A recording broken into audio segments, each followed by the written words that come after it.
আমাদের ২৪-এর ছাত্র জনতার যে আন্দোলন হয়েছে, এই আন্দোলনে একক কোনো মাস্টার মাইন্ড নাই। আমাদের যদি মাস্টার মাইন্ড বলে আমাদের শহীদেরা আমাদের মাস্টার মাইন্ড। আমাদের যারা গাজীরা আছে তারাই আমাদের মাস্টার মাইন্ড। এই আন্দোলনে বিশেষ করে কওমি মাদ্রাসার শিক্ষার্থীদের অসাধারণ ভূমিকা ছিল, আলিয়া মাদ্রাসার শিক্ষার্থীদের অসাধারণ ভূমিকা ছিল। মসজিদগুলোতে আলেম উলামারা যে সাহস প্রদর্শন করেছেন, তারা ফেসিবাদের বিরুদ্ধে কথা বলেছেন। আমি যেহেতু ওই সময় ঢাকা বিশ্ববিদ্যালয়ের ছাত্র শিবিরের সভাপতি ছিলাম, সেই জায়গা থেকে সমন্বয়ক তালিকা যদি সরাসরি আমার নাম থাকে, এর মাধ্যমে একটি বিভাজন হইতে পারত। সেই কারণে আমরা সামগ্রিকতার কথা চিন্তা করে, বৃহত্তর স্বার্থের কথা চিন্তা করে সেই তালিকায় আমাদের নাম রাখিনি। এই ইতিহাস কিন্তু বহুভাবে রচিত হচ্ছে। আপনারা এই সত্য ইতিহাসকে সংরক্ষণের কোনো চিন্তা উদ্যোগ আছে কিনা আপনাদের? জি, অবশ্যই।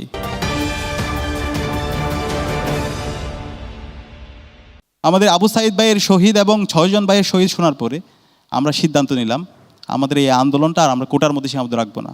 গত ১৬ বছরে আমাদেরকে যে ফেসিবাদী শাসনের মধ্যে দিয়ে যেতে হয়েছে, আমাদেরকে যে জুলুম করেছে, আমাদের ইসলামপ্রিয় তাওহিদি জনতাকে যেভাবে তাদেরকে জঙ্গি হিসাবে সাব্যস্ত করা হয়েছে, ইসলামের প্রতি যে ঘৃণা তৈরি করা হয়েছে, যারা এটা তৈরি করেছে তাদের বিরুদ্ধে তাদের শেষ না দেখা পর্যন্ত আমরা আমাদের আন্দোলন থেকে আপনাকে একটা সম্পর্ক প্রশ্ন করতে চাই। আপনাকে কিন্তু ওই সময়ে জাতি দেখতো না, অনেককেই আমরা দেখতাম, আপনাকে দেখতাম না। এবং পরবর্তীতে আমরা জেনেছি যে আপনার একটি ছাত্র সংগঠনের রাজনৈতিক পরিচয়ও আপনি ওন করেন বা আপনি ছিলেন তাদের সাথে।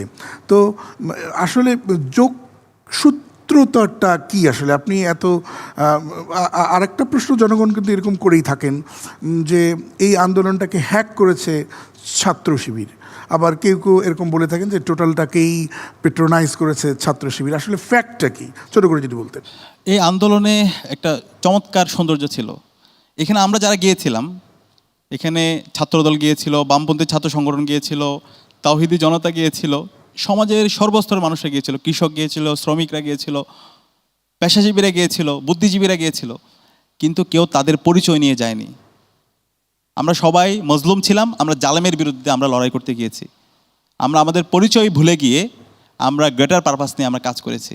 এবং এই বিষয়টা আমি বলতে চাই, আন্দোলনের শুরু থেকে ৫ জুন থেকে ৩৬ জুলাই পর্যন্ত নীতি নির্ধারণ এবং মাঠ পর্যায়ের সমন্বয়ের সাথে আমি যে দলটা করি আমরা যুক্ত ছিলাম।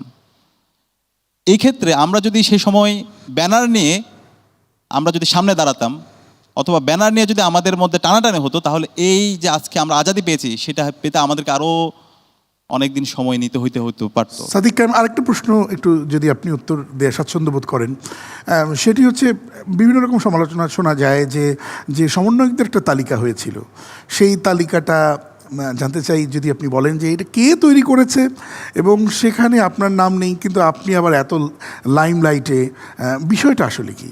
হ্যাঁ, দেখেন, আমরা এই আন্দোলনের শুরু থেকে একসাথে বসে, এখানে যারা মূল সমন্বয়ক ছিল, মাহফুজ আলম, নাহিদ ইসলাম, এরপর হচ্ছে আসিফ মাহমুদ, সার্জিস, হাসনাত, আর বাকি যারা আছে, আমরা ক্যাম্পাসে দীর্ঘদিন ধরে একসাথে অ্যাক্টিভিজম করেছি। আমি ২০১৭ সালে ঢাকা বিশ্ববিদ্যালয়ে আসি। এরপর থেকে আমরা দীর্ঘদিন ধরে আমরা ফেসিবাদী শাসন শোষণের বিরুদ্ধে একসাথে কাজ করেছি এবং তারা আমাকে চিনতো, আমার পরিচয় সহ তারা জানতো সব কিছু। এবং আন্দোলন যেদিন শুরু হয় সেদিনও আমরা একসাথে বসে আমরা সিদ্ধান্ত গ্রহণ প্রক্রিয়া আমরা একসাথে কাজ করেছি। কিন্তু আমি যেহেতু ওই সময় ঢাকা বিশ্ববিদ্যালয়ের ছাত্র শিবিরের সভাপতি ছিলাম, সেই জায়গা থেকে সমন্বয়ক তালিকা যদি সরাসরি আমার নাম থাকে, এর মাধ্যমে একটি বিভাজন হইতে পারত। সেই কারণে আমরা সামগ্রিকতার কথা চিন্তা করে, বৃহত্তর স্বার্থের কথা চিন্তা করে সেই তালিকায় আমাদের নাম রাখিনি। কিন্তু আমাদের জনশক্তি পর্যায়ের শুধু ঢাকা বিশ্ববিদ্যালয় না, সারা দেশে আমাদের জনশক্তি পর্যায়ে অসংখ্য। আমি জনশক্তির বিষয়টা আসবো, এখানে আমার বেশ কিছু বিষয় জানবার আছে। সাদিক কায়েম ভাই, আন্দোলনের বিষয়টা তো এরকম যে একটা শক্তিশালী সংগঠন এবং তাদের যোগাযোগ ব্যবস্থা এবং চেইন অফ কমান্ড এবং আদেশ নিষেধ পালন করা বা আনুগত্য বা মুহূর্তের মধ্যে এই লোকগুলোকে করবার ক্ষেত্রে যে ধরনের শক্তিশালী কমিউনিকেশন দরকার, ওই সময় তো বিচ্ছিন্ন, বিক্ষুব্ধ জনতা কিন্তু মানুষকে মুহূর্তে মুহূর্তে কাছে টানা, রাতের বেলা যাও, সকালবেলা নামো, এখন কেউ থাকবে না, ওদেরকে দেখো, এই যে যোগাযোগ ব্যবস্থাপনাটা আসলে মানে এটা আসলে কিভাবে হলো, কিভাবে সম্ভব, কারা করলো এটা?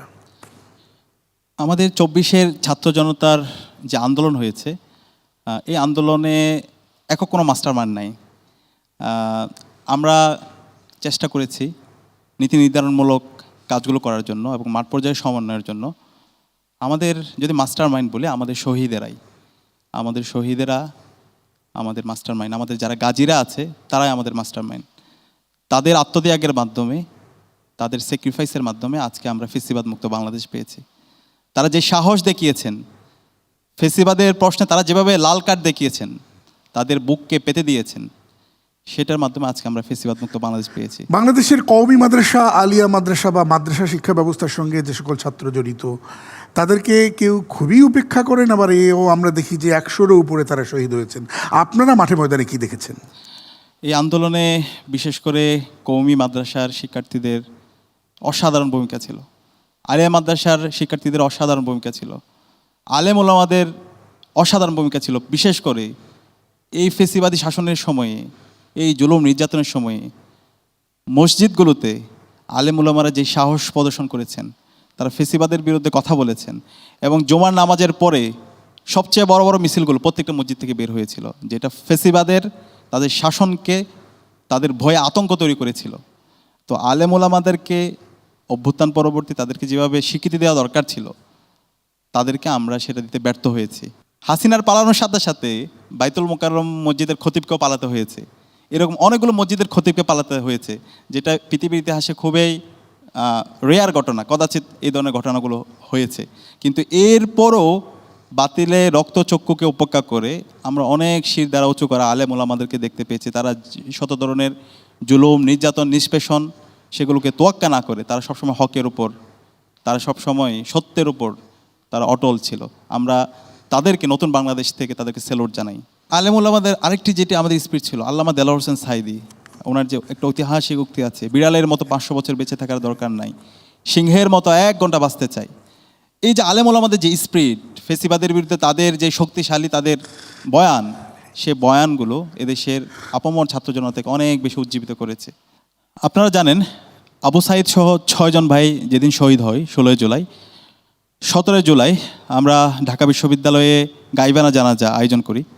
সেই গাইবানা জানাজায় আমাদের উপর নির্মম হামলা হয় এবং পরবর্তীতে ঢাকা বিশ্ববিদ্যালয়ে ভ্যাকেন্সি ঘোষণা করা হয়। ঢাকা বিশ্ববিদ্যালয় থেকে আন্দোলনটা শুরু হয়েছিল, সেই ঢাকা বিশ্ববিদ্যালয় যখন বন্ধ করে দেয় তখন কি করা যায় পরবর্তী পদক্ষেপ, সে নিয়ে আমরা চিন্তা করছিলাম এবং মূল সমন্বয়ক নাহিদ, আসিফ এবং মাহফুজ আব্দুল ভাইয়ের সাথে আমার কথা হচ্ছিল। একই সাথে আমরা ওই সময় কেন্দ্রীয় সেক্রেটারি এবং কেন্দ্রীয় সভাপতির সাথে কথা হচ্ছিল। আমরা সিদ্ধান্ত নিলাম এই আন্দোলনটাকে আমরা সব জায়গায় ছড়িয়ে দেবো, সারা দেশে ছড়িয়ে দেবো। পাশাপাশি প্রাইভেট ইউনিভার্সিটিতে আমাদের যারা ভাই বোন আছে তাদেরকেও আমরা এখানে অন্তর্ভুক্ত করব। সে অনুযায়ী ওদিন সন্ধ্যায় মিটিং করি এবং 18 জুলাই আপনারা দেখতে পেয়েছেন আমাদের প্রাইভেট ইউনিভার্সিটির ভাই বোনদের স্বতঃস্ফূর্ত বিস্ফোরণ। আলহামদুলিল্লাহ, তারা আবু সাঈদের মতো তারাও তাদের বুককে পেতে দিয়েছিল এবং এর মাধ্যমে সে আন্দোলনে একটি নতুন মাত্রা যুক্ত হয়। এবং আন্দোলন যখন আরও তুঙ্গে, তখন ফ্যাসিস্ট হাসিনা আন্দোলনকে দমন করার জন্য সে ইন্টারনেট ব্ল্যাকআউট এবং কারফিউ এই ধরনের বিষয়গুলো আমরা শুনতে পাচ্ছিলাম। তখন আমরা সিদ্ধান্ত নিলাম আমাদের এই আন্দোলনের নেতা থাকুক আর না থাকুক, যেন আন্দোলন চলতে থাকে সেই ধরনের আমরা একটা কর্মসূচি প্রণয়ন করব। এবং সে আলোকে আমরা আমাদের ঢাকা বিশ্ববিদ্যালয়ের সাবেক সভাপতি এবং কেন্দ্রীয় দায়িত্বশীলদের সাথে পরামর্শ করি, সমন্বয়কদের সাথে পরামর্শ করি। সেটি কি ছাত্র শিবিরের কথা বলছেন? জি জি, ছাত্র শিবির এবং বৈষম্য বিরোধী ছাত্র আন্দোলনের যারা সমন্বয়ক ছিল তাদের সবার সাথে আমরা পরামর্শ করি। পরামর্শ করে আমরা 9 দফা একটা খসড়া তৈরি করি। এবং আপনারা জানেন 18 জুলাই সন্ধ্যার দিকে ইন্টারনেট ব্ল্যাকআউট হয়ে যায়, হঠাৎ করে ইন্টারনেট ব্ল্যাকআউট, সবার সাথে যোগাযোগ বিচ্ছিন্ন, কোথায় কী হচ্ছে কিছু বোঝা যাচ্ছে না। তো আমরা পরবর্তী দিন সকালে 19 জুলাই জুমাবার ছিল, সকাল থেকে মুক্তিকামী জনতা ঢাকার বিভিন্ন জায়গায় তারা নেমে পড়ে এবং আমরা তখন কারোর সাথে যোগাযোগ করতে পারতেছিলাম না যেহেতু ইন্টারনেট নাই। তখন আমি তৎকালীন বিশ্ববিদ্যালয়ের সেক্রেটারি ছিল ফরহাদ ভাই, আব্দুল কাদেরের সাথে, যিনি একজন সমন্বয়ক ছিল দ্বিতীয় লেয়ারের, আমরা আব্দুল কাদেরের সাথে কথা বলি এবং এই 9 দফার যে খসড়া, সেই খসড়াগুলো আমরা তাকে পাঠ করে শোনাই অফলাইন ফোনের মাধ্যমে। আচ্ছা, এরপরে আব্দুল কাদের সম্মতি দেয় এবং তার নামে আমরা 9 দফাগুলো প্রত্যেকটা মিডিয়া হাউসে প্রেরণ করি। আপনি যে ইতিহাস, মানে এটা তো ইতিহাসের একটা পার্ট, কিন্তু এই ইতিহাস কিন্তু বহুভাবে রচিত হচ্ছে। আপনারা এই সত্য ইতিহাসকে সংরক্ষণের কোনো চিন্তা উদ্যোগ আছে কিনা আপনাদের? জি, অবশ্যই অবশ্যই আমরা ইতিহাস লিখছি এবং ইতিমধ্যে আব্দুল কাদের নিজে স্বীকৃতি দিয়েছে 9 দফাটা কিভাবে হচ্ছে লেখা হয়েছে, কিভাবে করা হয়েছে, এবং হিস্ট্রিক্যাল করাপশন যেন না হয় সে জায়গায় আমরা সবাই কাজ করছি। এবং আমাদের সবাইকে আহ্বান করবো, আপনারা যে যাই করেছেন প্রত্যেক জিনিসগুলো আপনারা লিখে রাখেন, যেন এখানে ইতিহাসের বিকৃতি না হয়।